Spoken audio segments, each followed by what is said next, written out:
intelligence, deepfakes, disinformation, misinformation have further complicated an already very difficult, very complex landscape. And though we may think that such silencing only happens outside Europe, we know we build democracy shields to protect us. We should know, and we know that this is also happening within our Europe. So the questions are, where does freedom of expression end and hate speech begin? And under what circumstances can free speech be legitimately restricted and or regulated? So let's explore these questions with an amazing panel of 4 experts. And so please help me welcome them on board here on stage. Michael O'Flaherty, Commissioner for Human Rights, Council of Europe. Michael, please come and take your seat. Julie Matejczak, Head of Brussels Office of Reporters Without Borders. Julie in the middle. Daniel Freund is a member of European Parliament, a founder of the Anti-Corruption Intergroup. And last but not least, joining us online is Nadine Strossen, the John Marshall Harlan Professor of Law Emerita at the New York Law School. Welcome as well, Nadine. So some very simple rules of engagement. I'm going to engage our panelists in a conversation for about half an hour or so, and then I will bring you in with your questions and answers. We have about 60 minutes for this conversation, and I'm going to kick off with you, Michael. We're talking about a very important issue, freedom of speech, freedom of expression, at a very, very difficult time in our global landscape. And so my question to you is a bit provocative. Does it still matter? Does freedom of speech matter at a time when the world as we knew it is changing, and the order that we cherished, I think most of us, and thought was predictable is becoming completely volatile and unpredictable? Shada, thanks. I struggled with this question yesterday, honestly. Preparing for this panel, I thought, are we doing micro when we absolutely need macro? You and other speakers this morning have talked about the change of era. There's no doubt about it. But with what we've seen this weekend, I really worry about the change of era being a passageway into a very dark place, where the value-based, law-based system of states is literally collapsing in front of our eyes. So I struggled with this topic, but I think it's legitimate to go ahead because, as you yourself said, standing up for free speech as understood as a matter of international law is core to the law-based system of states. And so we have to, every one of us who believe in this, have to struggle mightily right now to preserve and bring into the new era the rules and the extraordinary achievement, including of human rights, that we've developed over the past 80 years.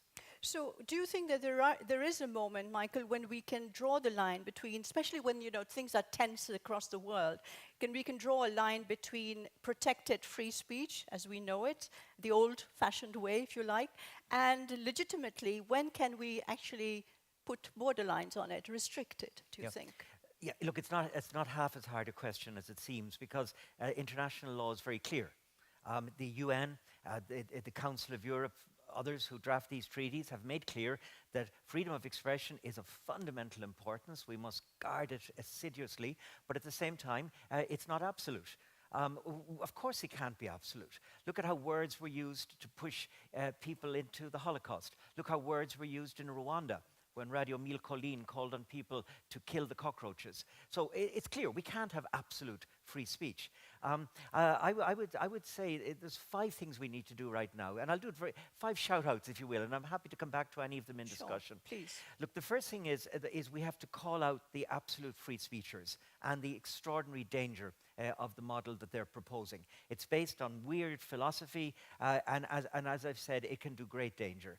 And we do need effective oversight of speech. But secondly, we have to call out those who would limit speech carelessly. And I notice that a bit in Europe at the moment. It's too easy, too quick a recourse to the ban. Let's come back to the discussion of children on social media later on. But that suggests to me an undue haste to limit speech. But the second thing is, if we're serious about valuing free speech, well, let's show that in our societies. Let's invest in pluralist pluralist societies where we value the diversity of voices. We don't see it as a problem. And again, here I think we've gone in a funny direction in recent years, and we need to put in a corrective. But third, then, we have to limit speech in certain extreme circumstances, and I think we need to reinvigorate the rule book for that. First, we need to rediscover that Latin tag de minimis. In other words, we restrict only to the extent necessary to deal with the social harm or in the interests of good. Secondly, we have to be really careful with the toolbox we use to limit speech. Criminal law is rarely an appropriate tool to limit speech. Defamation law can be massively overused. Next up, once we have laws in place to limit speech, we have to do a much better job of prosecuting and enforcing, rather. Enforcing is the word I want here. It's too easy to get away with extreme hate speech these days in Europe. And I would throw into the box here also the extent to which we're not adequately applying the DSA. The DSA is a very important restraint on speech, and it needs to be vigorously enforced. And finally, let's look at parallel ways to manage extreme speech, not just through bans and enforcement, but also through, for example, education, digital information, investing in pluralistic political debates and things of that nature. So there's a few preliminary thoughts. I'd be happy to come back to any of them. Thank you, Michael. So you really pointed to the debate and the gray zone between absolute free speech, which some advocate, and also restricted speech, which others advocate. So there is plenty of room there for different kinds of implementation of these principles. And I like the fact that you said we need a new rule book for this world that we're living in at the moment about free speech. So I'm going to turn to you now, Julie. Reporters Without Borders. You've said often that freedom of expression is not the freedom to erase reality, and you make a distinction between opinion and facts. So I was wondering, from your perspective, what are the biggest threats today to meaningful freedom of expression in Europe? Yeah, I think it's important to start simple and make clear that there is a difference between facts and opinion. We need opinions, we need disagreement, democracy lives on confrontation, but for debate to be meaningful, it must rest on factual foundation. That's why we need journalism, fact-based journalism, public interest journalism. Today, truth is treated as something to be adjusted for political convenience, where people speak of alternative truths.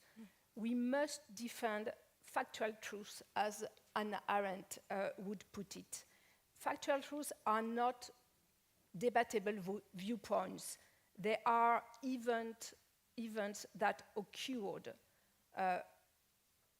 You may like the rain or dislike it, but you cannot claim it is sunny while you are standing in a storm. And when facts are established, then we can debate. We can debate the meaning, we can interpret, we can disagree passionately, but if facts themselves become optional, then democracy collapses into ideological storytelling. I was just wondering, Julie, can you give us a real-life experience or practical example of where you think that line between fact and fiction, if I could put it that way, opinion and facts, is being blurred? Have you any examples, any dangerous examples that you can put forward? If you listen to Trump today, you have example every day of how he distorts reality, how he lies. Let's take the example of the Gulf of Mexico that he rebaptized Gulf of America. And he even banned Associated Press, the American agency, from going to the press conference in the White House because they refused to follow his this new word. So that is one example of how you try to impose because words matter. And that's these things that we yeah, that's why I think opinions and facts tell truth. Right, and of course words matter, words can inspire and elevate, or they can divide and create hostility and even provoke violence, that's clear. But I was just wondering, you've mentioned Donald Trump, and I think he's on everybody's mind today, and unfortunately perhaps tomorrow as well. But what I was wondering was, in Europe as well, and in the Reporters Without Borders have pointed to also this erosion of freedom of expression happening within Europe. I was wondering if you could give us a few examples of that. I mean, maybe it's also important to make a distinction between freedom of expression and freedom of the press. So I'm not an expert on free speech and freedom of expression. Freedom of expression is the freedom for journalists to do their job, to report facts, to investigate, and they must be free from economic pressure, from political interference. That's what means press freedom. It's more like being independent. And that's the only way they can do their job. They can inform us, because at the end of the day, they have this freedom, but they also have duties to do their work with honesty, with verification of facts, etc. And their role is to inform us. So then we have the fact, and then we can make our opinions. Yeah. Right. Okay, thank you very much indeed. Daniel, let me come to you, member of European Parliament, and of course fighting the good fight on corruption, fighting corruption. Michael has said that the DSA, the Digital Services Act, needs to be enforced and implemented. And you, of course, are also, I think, on the same line. And I was wondering, there is a debate going on. Do these EU rules actually strengthen freedom of expression, freedom of speech, or do they restrict it? I mean, we are having this conversation constantly with our American counterparts, for instance. Yeah. I think, I mean, the first thing that we're seeing today in this debate around freedom of speech is, I mean, when the idea of freedom of speech came about, it was obviously to protect people that don't hold power, right? Kings and presidents have never had an issue with freedom of speech. Yeah. They have freedom of speech. It's about those that criticize those in power, the kings and presidents, that need to be protected. And today, in this debate, if you look at the people that are leading the attack or you know, are making the argument that their freedom of speech is being curtailed, well, it's, for example, the richest man on the planet that thinks that his freedom of speech is impeded on, or the president of the United States. And obviously, this is bonkers. You know, and if you look at the actual reality of someone like Elon Musk, I mean, he owns one of the largest media platforms. He now forces upon all of us that still use X to read his tweets more than anything else that happens on this platform. While anyone that wants to criticize him on this platform is being curtailed, is being silenced, is either banned from the platform outright, or the algorithm gets turned down and their tweets don't appear. So, you know, this is not a real debate. There are differences, of course, if you look at how freedom of expression is applied in the United States and for example, in the country that I know best, in Germany. Because of history, certain things, you know, that have led to genocide, to the Holocaust, we're not allowed to say. Or if you do say them, well, you can be convicted in court, you pay your fine, you know, and some politicians still choose to do that, and they use, you know, banned things. The other thing, I think, why we're debating this is the rules, be it freedom of the press, be it freedom of expression, I think are well established, well legislated, well enforced when it comes to traditional channels, right? When it comes to television and the printed press and radio, there is no issue there. The issue basically arises online, and particularly in social media, where things that we have routinely enforced for decades on other types of media, well, for now, we're not policing, we're not enforcing, and maybe even if we have caught up on legislating on them, you can still say things that are banned on German Twitter if you want, and nothing happens. So this is the debate I feel that we're having to some extent. Are we policing the internet the same way that we police the airways and the printed media? And I would argue, well, things that you're not allowed to do on television, well, why would you be able to do them on the internet? Particularly in a world where obviously today people consume their media and their public debate way more online. Than anywhere else. Right. But there's also differences in there between member states' viewpoints and their culture, their traditions on what is considered hate speech. In one country may not be the same in another country. Yeah. Would you concur with that? I would, and I think to some degree that's normal. We have slightly different cultures, traditions, and history. Obviously, when we legislate at the European level, well, then we have to strike compromises on that, and we have to adhere somewhat to common standards and no longer to the fragmented national ones. Space, okay. I have Nadine waiting to be come online as well, but I was wondering, Michael, do you want to have a very quick response? Yeah, I just want to come back to something you said just now about how we have good law in place with regard to traditional, let's call it, expression, and I agree, but it's not enforced. I think it's really important, before we get into the digital space, to remember the journalists in jail. I visit them frequently, to remember the countries on this continent where free media has almost entirely been wiped out. The extraordinarily repressive action against civil society for what it says. So yes, let's talk about the digital stuff. It's really important, but let's not forget that in the good old non-digital world, there are enormous threats right now as well. Thank you very much, Michael, for making that very pertinent point. Nadine, welcome as well. Nice to have you here.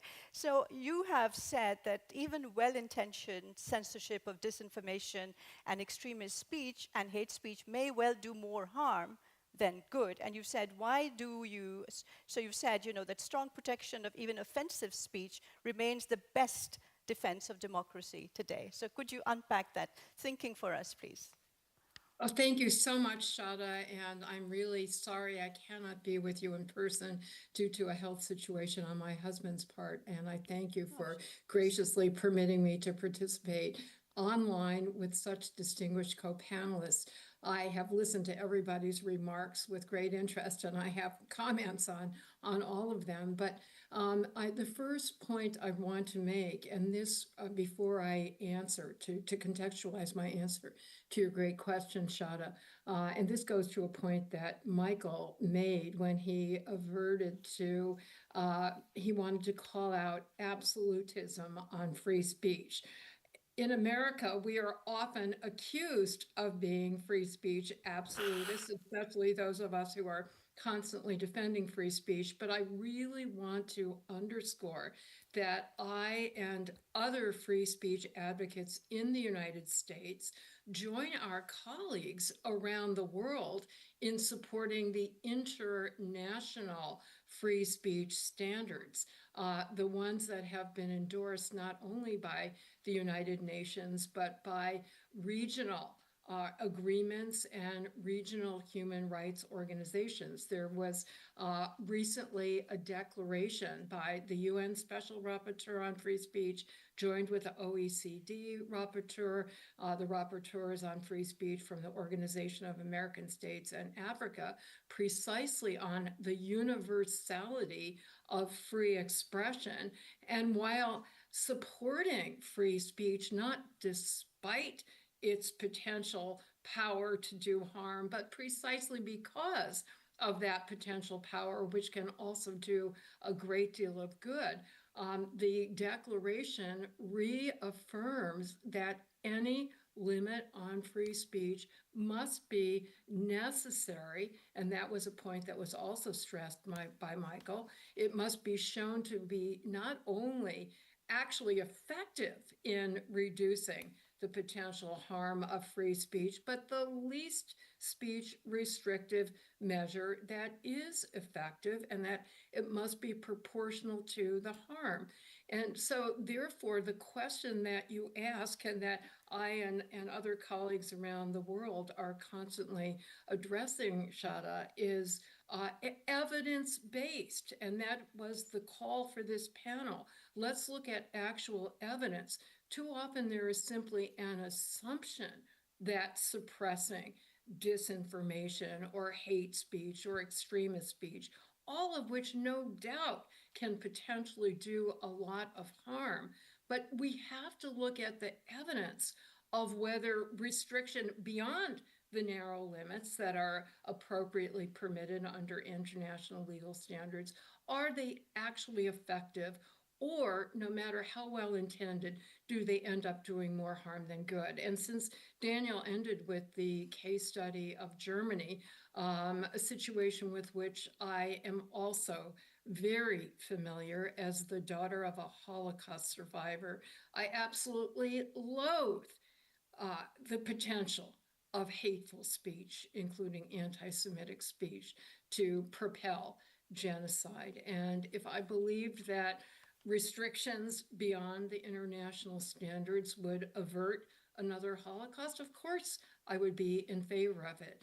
But the evidence really shows the same pattern in Germany's well-intended but overly broad, unduly vague restrictions on hateful speech not to have been effective in reducing the rise of the right and the rise of actual violence against minority groups, including immigrants and refugees, as well as Jews. And along with all of measures that are overly broad, that go beyond the international standards, we see the same pattern in Germany, that far from empowering the powerless and those who have traditionally been discriminated against, these overly broad tools disproportionately suppress those very voices. I just read a study that was published by the Future of Free Speech, an organization founded by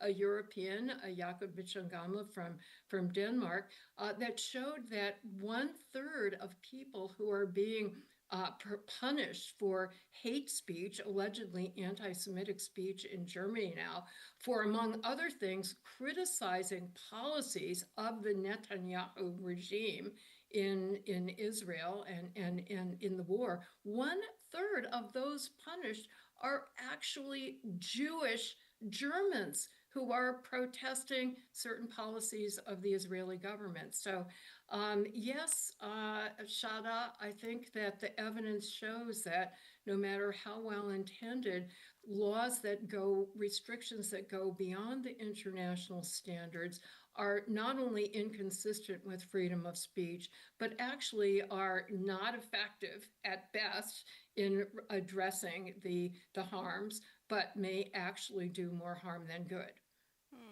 Thank you very much, Nadine, for a very, very thoughtful intervention there. And you mentioned proportionality, and I think this is something that is very, very key. And thank you also for bringing up the current situation in many parts of Europe, including Germany, where hate speech and there's a sort of conflation between anti-Semitism and criticism of Israel. So these are very important points to raise in our conversation.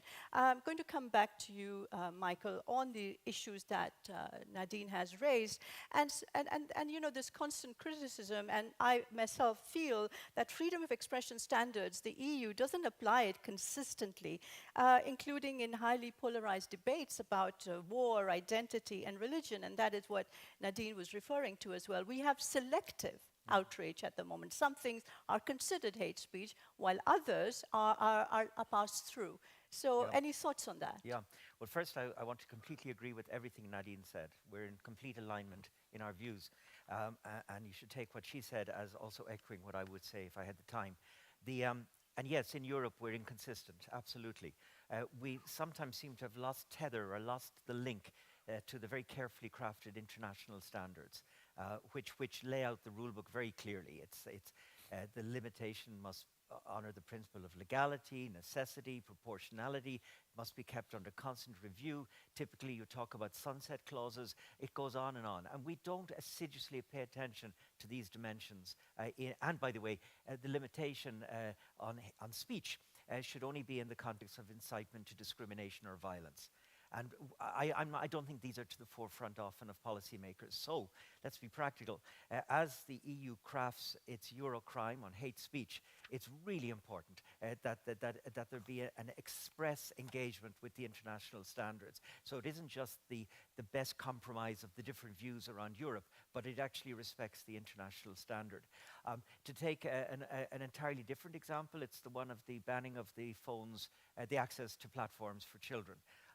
I'm not saying that isn't ultimately a legitimate step, but what I'm very concerned about is the rush to the step, without any demonstration that there's been much thought given to the alternative ways of keeping children safe from disgusting content online.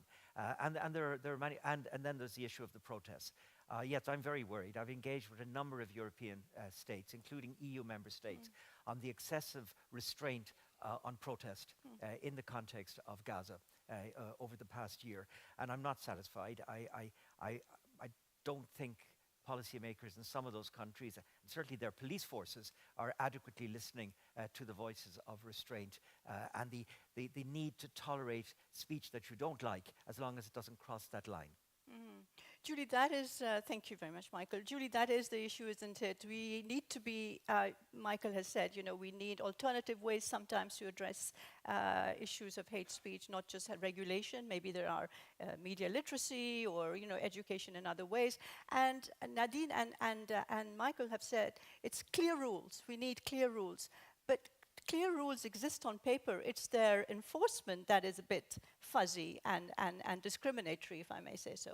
So in your opinion, are governments using this phantom or this reality of disinformation, misinformation to over-regulate now? Well, yes.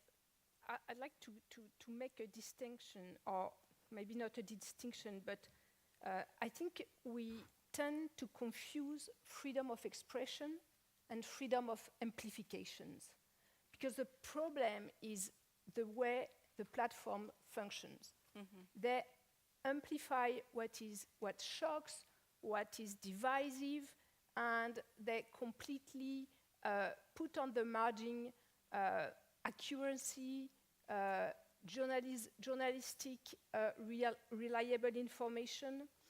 And it's not about silencing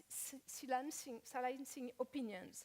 It's about regulating systems that massively amplify some content and burying other content. So I think we tend to only think about restricting or censoring, but free speech or opinions. But I think we should, shift a bit how we see things and see that these platforms are working or are by design promoting virality. And why they are doing that? Because they want us to keep clicking, and they do that because for money at the end of the day. And I think this is the whole thing we really have to look at and to regulate differently. No, absolutely. Hate speech is money-making, especially when it's against women. Online hate speech against women is a big business for many of our tech companies. So thank you very much indeed for that. Daniel, I want to come back to what Nadine has said about, there can be a risk again of, over-restrictions and of misinterpretation, deliberate or not deliberate. So the question for me would be, how can we at the EU level ensure that these tools like DSA and MSA, etc., how can they reinforce democracy rather than intentionally narrowing the debate? Well, I would say by constantly monitoring what is going on, and then if we see that things are moving in the wrong direction, then we adjust. By and large, I mean, I'm not a super expert on the current application of the DSA and the DMA, To me, though, as a policymaker in the European Parliament, seeing it a bit from a distance, I would say so far it's not being enforced, and by and large, people can pretty much can do a lot of things that they wouldn't be allowed to do offline or outside of these platforms that you can do on the platforms.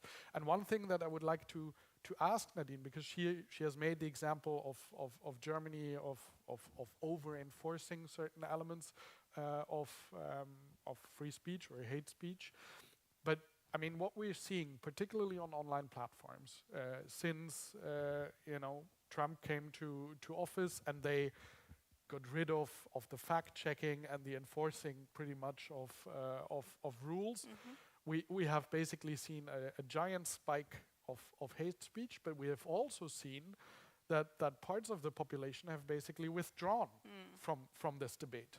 Women are withdrawing, minorities are withdrawing from this. So in a way, for me, freedom of expression also means that everyone can participate in the debate. And if certain parts of the population are silenced or scared off, however you want to call it, I still think that is an issue for free speech that we all have. And I think those are then at the end things that we have to weigh against each other. And I think for us in Europe, we should have online spaces that, obviously where you're confronted with ideas that you don't like, and we all, that's what we all have to deal with. But I don't think that we all have to deal with a threat of rape, murder, or indeed now generalized pornography, where, if you have an image online, AI can now turn you into nude pictures, into porn, and that is freely spread on some of these platforms. And I don't think that is where we are in Europe on free speech. No, absolutely. I read recently UNESCO figures saying that three quarters of women journalists globally were the victims of hate speech, and many, as we know, of these fake images that are being promoted online, pornographic images as well. So we really are living in quite a dangerous environment online. Nadine, your views now on what you've heard from our panelists. Yes. I agree about all of the potential dangers and actual dangers of expression, but I think we are also ignoring the positive benefits, including the extent to which the most dangerous speech is appropriately already subject to restriction under the international standards. So Daniel mentioned 3 examples. He said rape, threats, and then he referred to non-consensual intimate imagery, often sometimes called revenge porn, but it goes beyond that. All 3 of those are examples of actions in the case of rape and expression in the case of threats and non-consensual sexual imagery that are already illegal.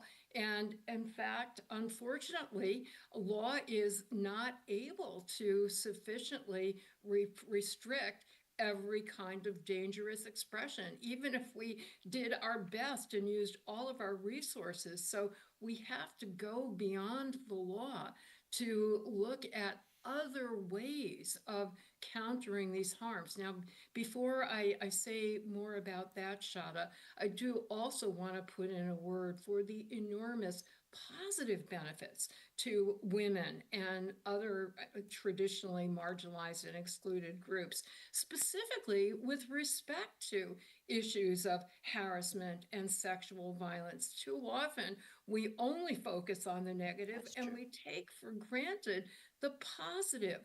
The whole Me Too movement took off because of the power of social media. Yeah. Many of us for decades had been crusading against sexual harassment and violence against women, but only with the incredible power and spread, and yes, to Julie, the amplification and freedom of reach, as it's often called, of the internet, was that positive movement able to finally gain momentum.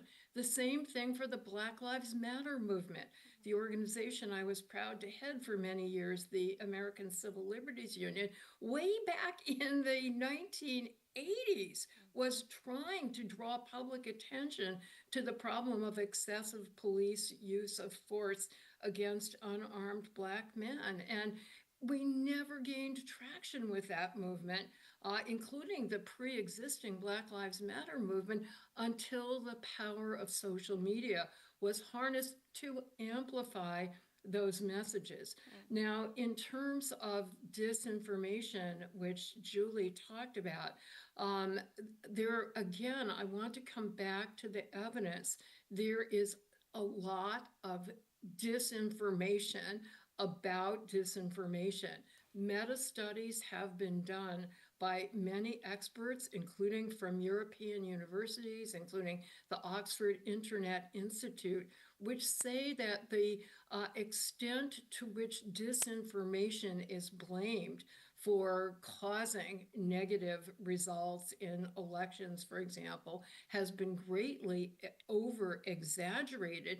And there is a danger there that the more people hear that there is so much disinformation out there, if that is exaggerated, that leads to the very problem that Julie and her fellow journalists are, with great gratitude. I'm so happy that they're crusading for people to believe in the truth. Yeah. But unfortunately, by exaggerating the problem of disinformation, that increases people's distrust of the media. And these meta studies have shown that crowdsourced alternatives, such as what is being used on Meta now, actually has more trust on the part of people and leads them to be more constructively critical, but without completely giving up on the media. So again, if we look to Thank you, Nadine. I didn't want to butt in like that, but thank you very much. You made some very powerful points. And I think it's also important to remember that online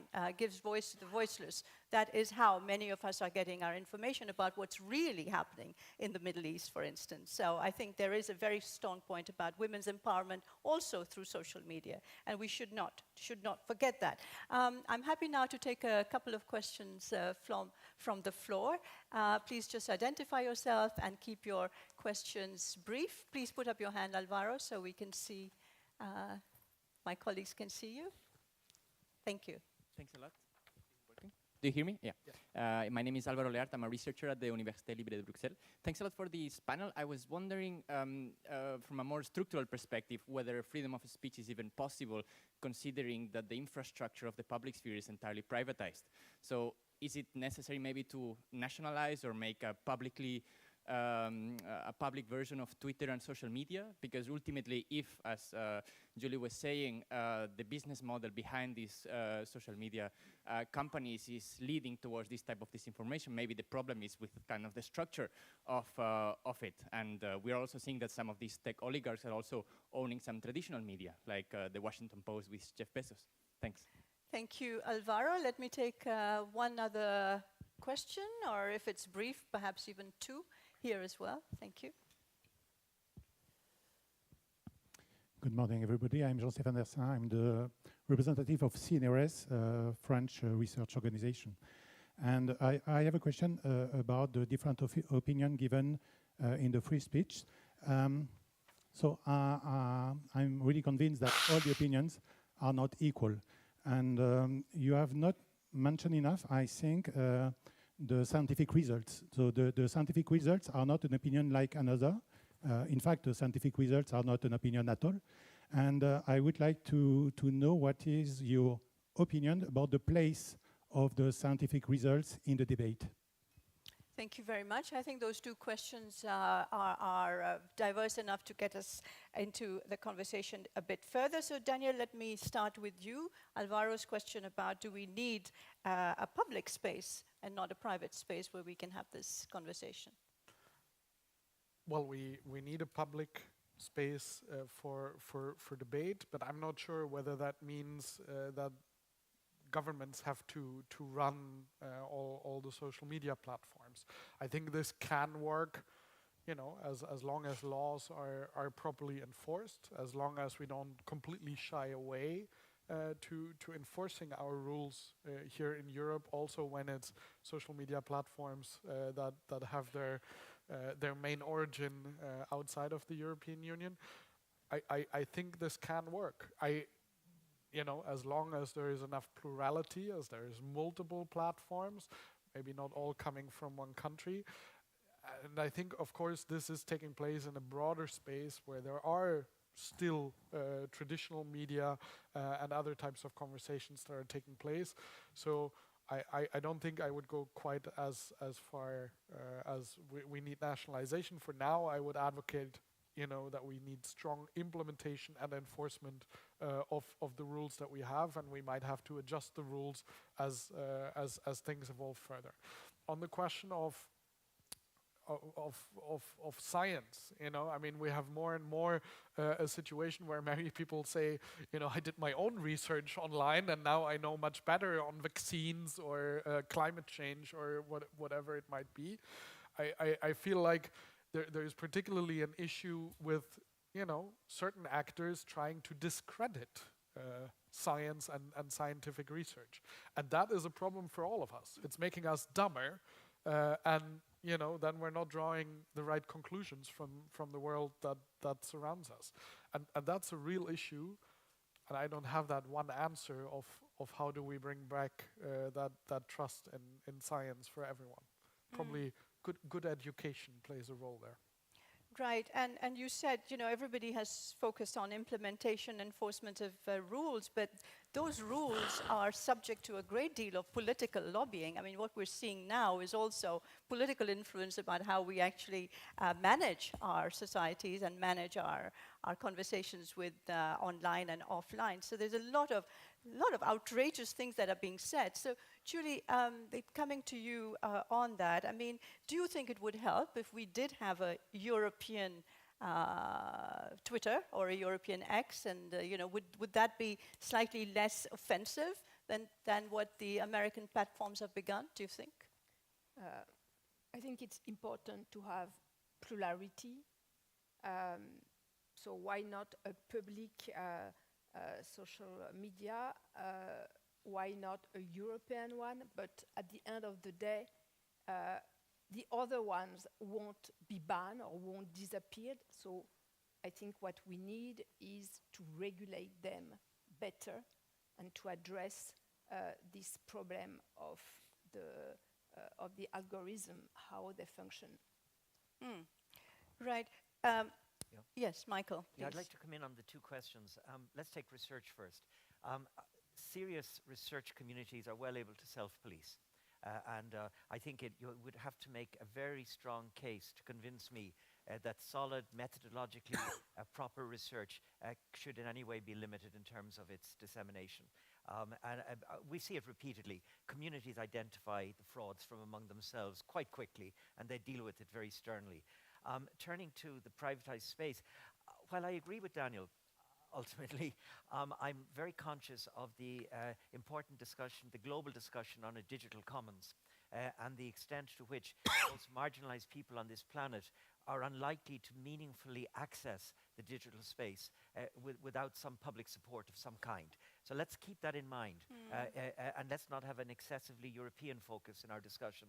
But while still in Europe, of course, it's not just we need not just police the safety of the digital space, but also the access to the digital space. Again, we have our own marginalized communities. I won't waste time on stories. I remember going into a Roma community during COVID, and a mother laughed at me when she said, my child was told to do online learning.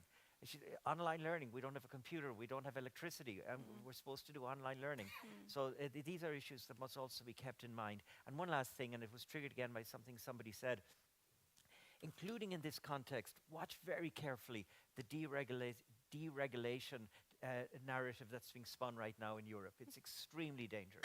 We need to challenge all of these claims about the extent to which regulation, including safety regulation of the internet, is impeding innovation, is doing all sorts of nasty stuff, which is most of which can be challenged.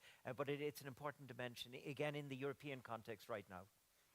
Before I go to you, Nadine, Daniel, would you agree with what Michael has said about this deregulation mania, in a sense, that has set in?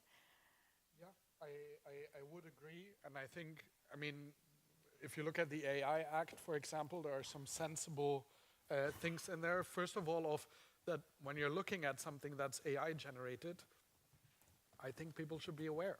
There should be some sort of labeling, water marking or something that this is actually AI generated and not a real filmed image.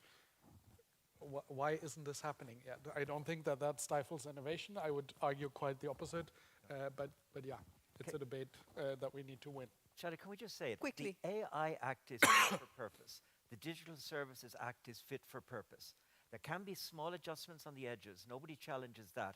But at their core, these are good bits of legislation. They're global good practice, and we mess with them at our peril. Right, okay. Thank you for that warning. Nadine, when you hear our conversations here in Europe, what is your reaction? And also, if you would like to respond to what we've got, the questions we've got. Thank you so much, Shada. Again, I want to stress that I am here not to advocate a European or an American or any other relatively local approach. I'm advocating universally endorsed principles by all of our countries, certainly all democratic countries. And on the issue that was raised by Elvira, structural problems with social media and the internet, I want to hearken to a set of internationally endorsed principles that were drafted initially by a number of organizations, including the Electronic Frontier Foundation, which certainly has bases in Europe and other countries, Access Now, likewise. And these principles are called the Santa Clara Principles. Mm-hmm. They've been updated, but basically they insist that the online intermediary, these powerful platforms, must enforce certain procedural consumer protection type standards that will enable each of us who have access, and I couldn't agree more with Michael that we have to make sure that everybody actually has access to these resources, but that we must all have empowerment to, number one, be aware of what the policies and content moderation standards and algorithms are, and we have to have the power to choose which ones we will use. And that includes something that the techies call interoperability, that all of these platforms should allow users to engage other software for content filtering that accords with our own values. Thank you. Thank you very much, Nadine. Now that you are online, coming to the end of our conversation, so I have a generic question to all four of you. I'll start with you since you're online. So what keeps you awake at night when you're thinking about our world, digital world, I'm talking about, free speech or not, and what gives you hope? I am literally without sleep since it's like 3 in the morning at my time. True. Thank you for that. But I am so heartened by the wonderful work that is being done by CEPS and by you, Shada, and all of my colleagues on this panel. I really, my fear is that we will allow our fear of the potential downsides of this wonderful new technology to stampede us into overly panicked, overly suppressive reactions. My hope is that hope will triumph over fear, and that we will have the patience to look at the evidence of how censorship, no matter how well intended, has not been effective, and how more long range and more subtle methods such as media literacy, user empowerment, are more effective in protecting democracy as well as free speech. Thank you, Nadine. Daniel, I'll come to you. I have 4 minutes left, so each one of you will have to be quite succinct. Daniel, same question. What definitely keeps me awake at night, so to speak, is, you know, I have 3 young kids, 2 girls. Luckily for now, I managed to keep them out of social media and the online world Really? to the biggest extent. They're Wow. still quite young. But, you know, when you see the effects and you know, scientifically, if you see the impact that social media and online has on kids, particularly on young girls, you know, this does worry me, and you know, we need to find ways to protect them. I hope. Uh, That is very telling. Okay, pass. Julie? I think we should stop spending so much time on our phone and on social media. I think that is essential. It's not, It's not healthy. it's not life. I think we should also stop being spectators of our life of democracy, and that we should instead being active, volunteering, doing something with local communities, but yes, less being a spectator and more touching grass. More human. exactly. Right, thank you. Michael, final words. Yeah, my fear is that we are leaving the carefully crafted system of human rights protection behind. I don't have time to go into detail, but I refer back to what I said at the beginning, and I'm very worried. And I've seen a sharp decline in the past literally couple of years. My hope is that, back to our topic, is that we grab this opportunity to have a fresh new debate here in Europe about freedom of expression. Why it matters so very much, but what are its limits and why are those its limits? And let that be a carefully informed discussion, and let it engage every aspect of our lives. You know, for some people who don't follow the issue, this must have been a confusing conversation, because quite correctly we had to go across a vast territory, and it's all legitimate. And there is a thread across all the elements. But again, I think we need to reinvigorate an understanding of that and an interest in it and engagement on it right across our societies. Thank you very much, Michael. So that's a challenge to CEPS. I think my colleagues at CEPS will be more than happy to take that up, because it is, as you've said and all of us have said, it is an important democratic issue as well. It's important for our mental health, but also for our societies. How democratic are we? And do we need these guardrails, or do we need more freedom? The debate, friends, is going to continue. We haven't come to any kind of conclusion, but I think we've explored some very important points, thanks to Nadine, Michael, Julie, and Daniel. So please join me in giving them a hand of applause.